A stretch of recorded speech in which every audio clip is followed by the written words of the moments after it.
Luc, on prend un moment pour parler de l'entrée scolaire ici, mais en tout premier lieu, on est dans un lieu qui a complètement changé de décor en grande partie. C'est l'auditorium.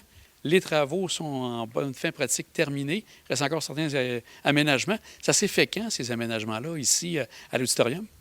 Oui, bienvenue dans notre nouvel auditorium. Donc, ça s'est fait à l'été.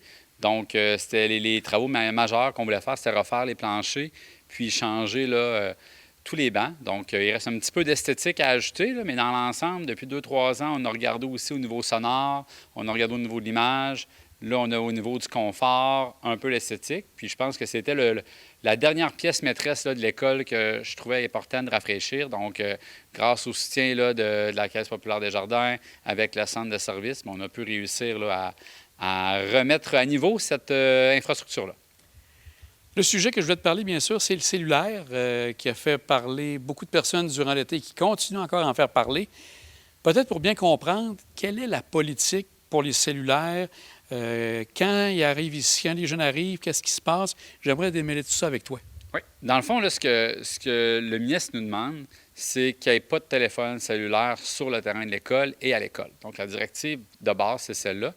Ce qu'on fait, nous, comme école, c'est dès que les jeunes débarquent de l'autobus, on ne veut plus voir de téléphone cellulaire. Donc, ils doivent être dans les poches. Il n'y en a pas sur le terrain de l'école. Lorsqu'ils rentrent dans l'école, ils vont, pour ceux qui l'ont avec eux, le mettre dans le casier et ils le reprennent à la fin de l'école. Donc, quand la journée est finie, en le remettant dans leur poche jusqu'à ce qu'ils arrivent dans l'autobus ou à l'extérieur des limites de l'école. On a aussi des Chromebooks, donc, puis des ordinateurs portables que les jeunes ont. Puis on voulait, nous, aller dans le même sens que la directive ministérielle, de dire comment on peut permettre aux jeunes de socialiser davantage puis moins de passer de temps devant un écran parce que c'est quand même un enjeu important.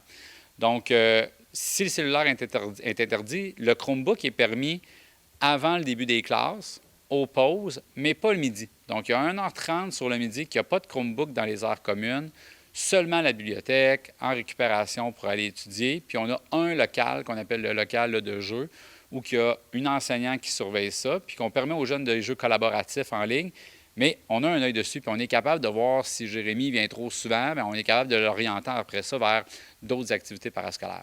Et pour les Chromebooks, ça, c'est une politique de l'école ou c'était quelque chose qui était aussi au niveau du centre de service scolaire? C'est l'école qu'on a ajouté. On voulait vraiment aller dans le sens d'un peu de diminuer le temps d'écran chez nos jeunes. Ce que la santé publique recommande, c'est 2 heures par jour au niveau ludique.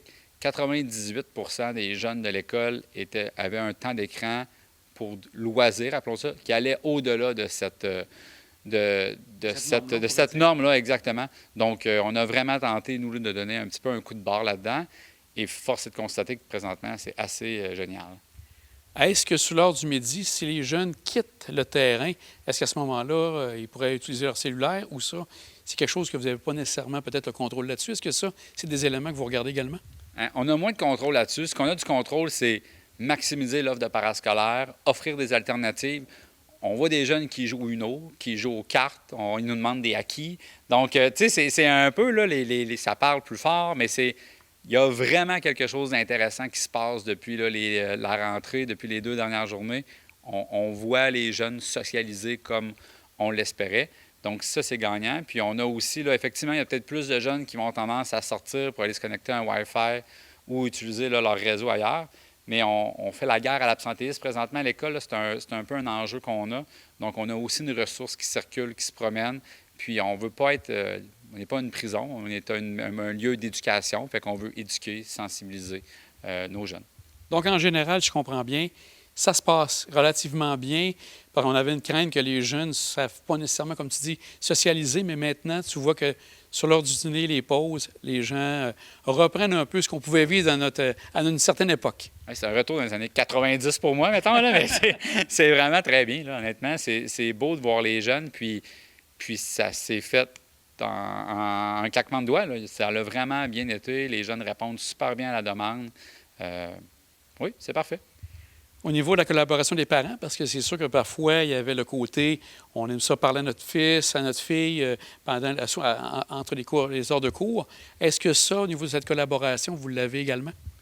Oui, puis je mettrais même un enjeu d'adulte, parce que notre personnel est habitué aussi d'être au téléphone, de communiquer par téléphone aussi. Donc, on veut être un exemple pour les jeunes. Donc, tout le monde se fait un devoir présentement de cacher son téléphone cellulaire puis de l'utiliser dans des lieux où les élèves sont sont pas là, puis on ne veut pas voir un enseignant avec un téléphone cellulaire en salle de classe.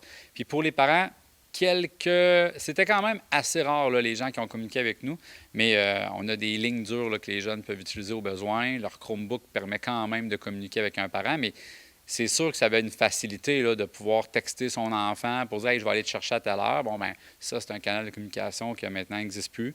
Mais ça va un petit peu avec le changement qu'on a, donc de payer à la cafétéria avec sa carte au lieu de son téléphone pour les jeunes. Donc, on entre là-dedans présentement, mais ça se passe vraiment bien.